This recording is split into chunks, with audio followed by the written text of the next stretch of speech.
Hey everybody, it's Matt Robinson. Welcome to another edition of the Writer's Block. As people may know, my book is about trivia, or as I call it because it's the Ivy League trivia. So I'm always into fun facts. Being a teacher, being a writer, always learning just enough about a lot of things to be dangerous. So I'm really excited to have our guest today, Ted Curtin. Ted grew up in our area, went to St. Sebastian's right down the street, then on to Holy Cross and BU School of Management, so a fellow Terrier, gotta love that, and served as a teacher and bartender, martial arts student, and rugby player before entering the world of high-tech communications. Principal at Black Dot Messaging and marketing consultant for Verizon, he helped people understand the ins and outs of the tech world, and in his first book, Get Smarter, Be Amazed, he now uses elements from his long-running blog, which is at tedcurtinstories.com, to bring enlightenment and enjoyment to his readers and to our viewers. Welcome, Ted. Thank you very much, Matt. Thanks for coming. I'm very glad to be here. How did the blog get started? So it got started, my last high-tech company was Dell Computer, and I blogged about 1 million different technical subjects back there. And I got pretty good at it, and when I started my own company, I started to blog on marketing, why people should use my services. And unfortunately, I found out there were like 100,000 other marketing guys that had blogs like that. So I started changing it up, and every Friday morning, sending out a blog that 1 week would be about music, 1 week about interesting sports stories, one about history. And people really liked it and started getting a following across the world and increased the number of people every week. And people kept saying, you need to write a book. And I finally said, wait a minute, I've got all these blogs lined up. And so I managed to re-edit, do some work with 100 of them, and I put them in this book. So it sounds like you have a pretty diverse background with your martial arts and your rugby and your teaching. So what were some of the early favorite subjects for the blog? Are there some that are more of them than others, or is it pretty equal? So it's not 100% equal. I would say the two chapters that have the most stories, one is history, and I was a history major in college, and one is general trivia, which just crazy stuff, maybe about food one time, and things you never knew about certain foods, or things you never knew about all sorts of cities, towns across the world. And then we do a lot on movies, usually classic movies like The Graduate, Casablanca, the Godfather saga, and a lot of classic television, as you and I discussed the first time we met. Yeah, I was drawn, of course, to your Rocky and Bullwinkle segment, having interviewed June Foray and been a big fan of the show. Most people probably don't know who she is. She was the voice of Rocket J. Squirrel, among others, of course. And Natasha. Right. Yeah. Natasha. So how do you, with all the topics that are possible, how do you decide I'm going to write on this one or do research on this one? So it's pretty easy. Every Sunday or Monday of the week, I look at it has to go out Friday morning. So I look at what happened Friday or Saturday of that week throughout history. So this week, for example, I found out that so Friday the 13th is coming up. And on December 13th, 1931, Winston Churchill was in New York City and he got hit by a car. He was looking the wrong way. British, right. New York drivers drive differently. And he got very seriously banged up. And you can't imagine what would have happened to the world had he succumbed to his injuries. And the other interesting thing, that same year, Adolf Hitler got hit by a car, but not quite as seriously as, so you just never know where history can turn. And so anyway, my proofreader read it today, and she liked it. So I'm looking forward to getting it out to the world on Friday. Wow. How do you choose? It just whatever fact kind of suits your fancy, or? Yeah, it just all of a sudden I say, yeah, I can run with that. That's great. And I'm a huge Churchill fan, so that worked. What period of history did you focus on when you were studying? A lot of 19th century British imperialism, and then a lot of American social history. Interesting. So, what have been some of your favorite entries, or which ones have you gotten the most feedback on? So it's funny, we were discussing this. I did a book signing yesterday at the Needham Golf Club, and 2 nights ago, and these people were all intrigued by my Jeopardy blog, which is 700 words about what goes into the show Jeopardy. and how hard it is to become a contestant. As an author, you'd like this fact that the normal person has a better chance of writing a New York best-selling novel than getting on Jeopardy. Huh. It's like 0.4% can Wow. get in. I've been listening to A.J. Jacobs' book about reading the Encyclopedia Britannica, and he interviews Alex Trebek for Esquire, but then years later he wants to go on Jeopardy thinking because he's read the whole encyclopedia, but he's not allowed to because he's met Alex Trebek. Oh, really? So, yeah, apparently you're disqualified even if you shake his hand because they don't want favoritism. Oh, that's interesting. Yeah, so he says, I wish I hadn't had taken that assignment at the time. Yeah, I'm glad James Holzhauer was the person that dethroned made more money than Ken Jennings in the show. And Holzhauer, aside from the fact he was a great gambler, so he just had this mind of how to make money and when to fold them, when to hold them. But he got prepared by going to children's libraries and reading science, reading stuff like that, because he figured if they could bring it down to that level, that would greatly help him, and it sure did. Yeah, that's a smart tactic. So what have been some of the things that you've read that surprised you? Well, that's a great question. Until this week, I never knew Adolf Hitler had been hit by a car, and actually told the guy, no problem, it's okay, and he shook his hand, and so that was a big surprise. But I think one of my favorite subjects is when I do movies, I'm always fascinated by why did somebody get a role? Why did Marlon Brando get the role on The Godfather? How did Dustin Hoffman get the role? And so I've done extensive research on that, and it's surprising, what you find. And the interesting thing about The Godfather, if you asked for one fact that surprised me, was Francis Ford Coppola wanted Michael Corleone to be Al Pacino, and Al Pacino screwed up every single screen test, and the studio said, we don't want him, he's awful. And it's just one of these things, but he kept holding out, and so they finally brought him in, and Diane Keaton really got him calmed down and helped him thrive in the role. Helped them leave the gun, keep the cannoli. Yeah, exactly. Yeah. Yeah, I've just having to, like I said, my book was about these highly vaunted schools. They all put their pants on one leg at a time. They had. I liked finding the funny, goofy things like the chicken nugget was invented at Cornell. Things like that. Yeah. So while they've also done all these amazing, world-changing. Well, I guess that's a world-changing thing also, but it's interesting. Mm-hmm. Have you ever had a topic where you finished the blog but kept going back to it just for personal interest? No, I can't come up with a specific example.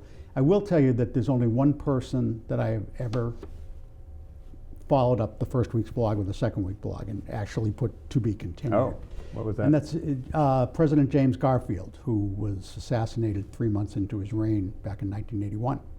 Or his tenure. And absolutely fascinating guy, fascinating background, went to Williams College in Massachusetts.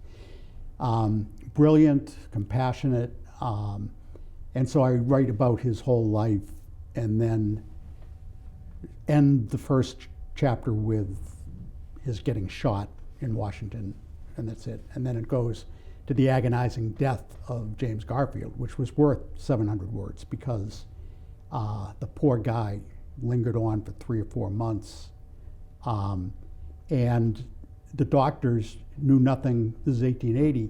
They still didn't know anything about sanitary methods. So they were always poking, trying to find the bullet, and meanwhile giving him worse and worse infections.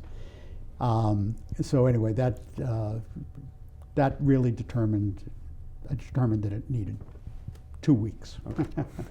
Did your readers notice?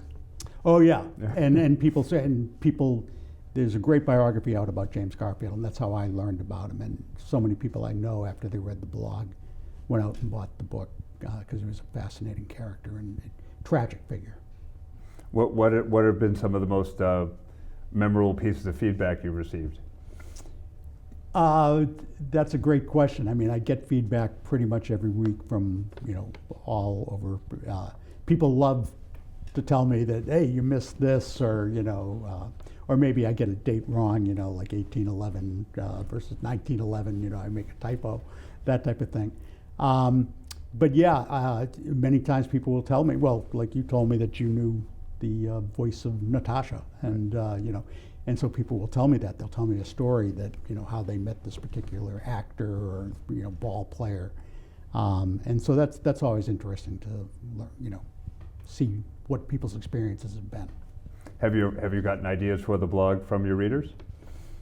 Yes. Well, what's really funny is there's a professor at Boston College who takes, he'll have to go nameless. He doesn't write a lecture for Fridays. He just reads my blog, and he actually gives quizzes on the blogs. Wow.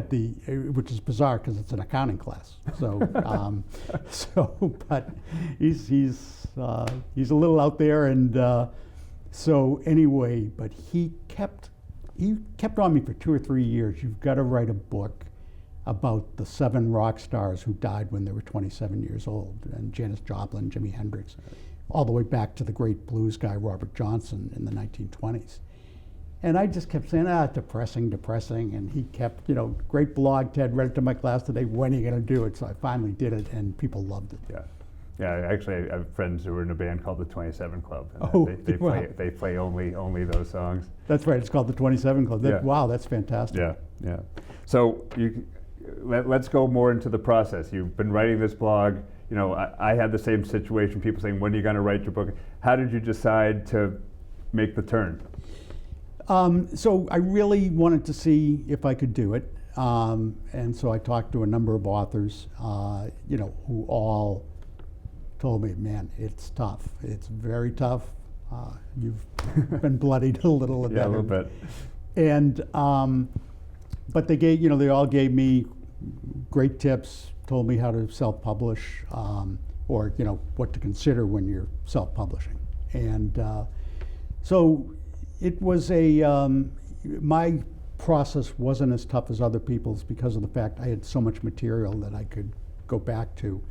But even with that, I mean, 2 sets of editing, and then they vet you for making sure you don't plagiarize and all sorts of stuff. And then there's the whole cover art thing that everyone recommends. You better not have one typo in there, which is why I went through the second round of editing. Right. And you better have a great cover along with a great title. Right. And so those are all things that I followed, and it's been successful. How did you choose which blogs to include? I really went through them all, and I picked the 100 most interesting. Okay. But I've got another 100 ready to go whenever I decide. Whenever you want to do volume 2? Whenever I want to do volume 2. If I Yeah. decide I want to go through that process again, if it's profitable, we're in bookstores. A lot of people, a lot of repeat buyers. People call me and say, "Yeah, I just bought 5 more copies for the friends," stuff like that.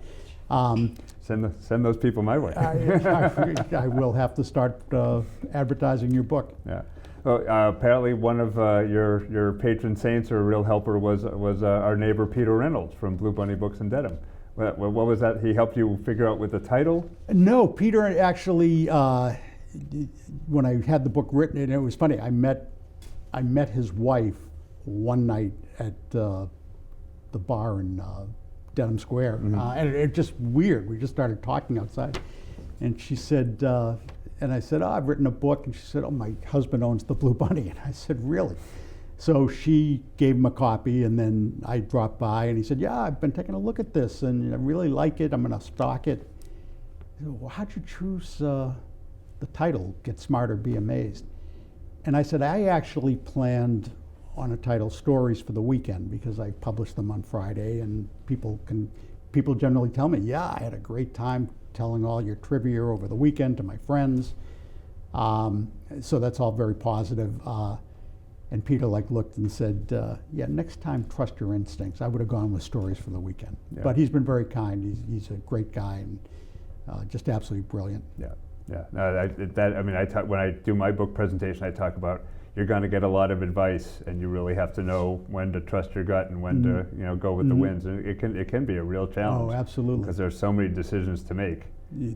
Yeah, absolutely. Yeah, I mean, as with any creative effort, just picking, knowing which take is the right one to put on the record to go back to the musical world is. And I've always been fascinated with how those decisions get made. So no, but when you get advice from someone like that that's worth a little more than other people's. Yeah. So book number 2, because and he immediately said, you really need to start your book number 2. He said, I like this stuff. So anyway, we'll see if that happens, and this time I'll ask him to give me the title first. Maybe he can do a little blurb on the front cover for you, something like that. Oh, that'd be nice. Yeah. What are some topics that you've been interested in lately?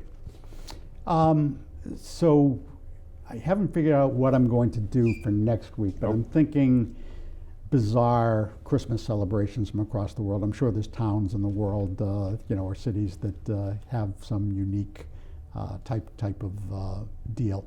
And I've also been considering different sports things, maybe revolve around the Boston Celtics, who are hot now, and I've been a Celtics fan for 100 years, so love engaging their history into stuff. Speaking of sports, how did you get into martial arts and rugby? Well, rugby was in college, and I went there to play hockey, and I decided rugby would be a good way to get in shape for hockey. And I fell in love with it so much, and the whole lifestyle, all the crazy guys that I got to meet, that I said, why do I want a coach beating on me, when I can just be with these free spirits? Oh, it was a club sport? It was a club sport, okay. Yeah. And so anyway, so that's how I got into rugby.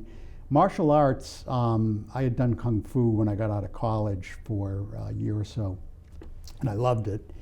And I always wanted to get back into it. And so I have 3 girls that were born within 20 months of each other. And they, when they were becoming teenagers, I said, I really want them to defend themselves. So I'm going to take karate, and I'm sure they'll go take karate. Dad took karate, and not one of them even went to one class. But here it is 16 years later, I'm still doing it, and still having a lot of fun with it. Do you find that the discipline of the martial arts, or how do your other past lives contribute to your writing? What have you been able to draw from? Well, what's funny is that when I went to Holy Cross, I was a history major, and you kind of got better marks if your tomes were even large. So I'd write these 20-page, 30-page papers all the time, and they were very tough on writing. I mean, but right. they had to be very skilled. And then I went to get my MBA at Boston University, and the teachers say, we stop reading after 1 page. And so you're not supposed to tell the students that. Yeah, and so I don't know, they everything had to be like, an executive summary. Right. And you'd have to deal with some very heavy subjects, leadership and just all sorts of stuff. But so I got pretty good, between the Holy Cross education, the BU education, and then that ended up really helping me get the positions I got in writing in the tech world. What prompted you to start your own company? Oh, my last layoff. I can do so it. That was easy to do. But unfortunately, I found out that I hadn't done my research very well. I'm a great researcher of books, but I didn't really understand the competition. And the competition all has these organisms called salespeople that are out pushing every day. And I just said, man, I'm just too old for this. I've been selling myself for 40 years. And so I just started writing these cool blogs and, playing golf and doing my karate. Not a bad way to go. Not a bad way to go. So what do you see a volume 2 on the horizon, or what else is coming up? Yeah, I would absolutely love to do it. I'm not going to rush into it. I'm starting to do some of the things I know you do, which is talk at libraries, and I've got a couple of gigs lined up with senior centers and maybe even a television show in another town. So we'll see how that goes. Yeah, well, it's another town, different demographic. Which of your past lives has contributed most to, like, who you are and how you look at the world? Well, that's a great question, and the easy answer is karate. It is, I mean, you did boxing for a while, so Yeah. I mean, you know the discipline that's required. And but when you go to karate class every week, you are always learning something new, and you've got to like get that in your brain on top of all the other things that you learned in the past 15, 30 classes that you've been to. And it also teaches you great focus, and just, you know, that you've got to be prepared for anything in life. And so that's helped me more than anything. Prepared, including readers who tell you that you made a mistake here and there? Yeah. How to Yeah. handle that, defend with grace? Yeah. Yeah. And even more so when I came to a crossroads at a company I worked with years ago that, you know, I was pretty sure I was going to be let go, and how am I going to stay and all that. And I just took that karate attitude and figured it out, and went to my teacher, you know, and he almost cried when I told him, "You saved my job, and my kids can now go to college." Yeah, well, you know, I mean, and it's an important physical outlet for Yes. for we writers, we creative types. We have to Yeah. get out in the world once in a while, get off Yeah, the it's a computer. great point. Get off the, well, I've really enjoyed your blog, and the book is terrific. You know, I mean, just the things I've learned, and it is fun. I really recommend people go on to Ted Curtin Stories and sign up for the blog and check out the book. And we'll check you out again soon on the Writer's Block.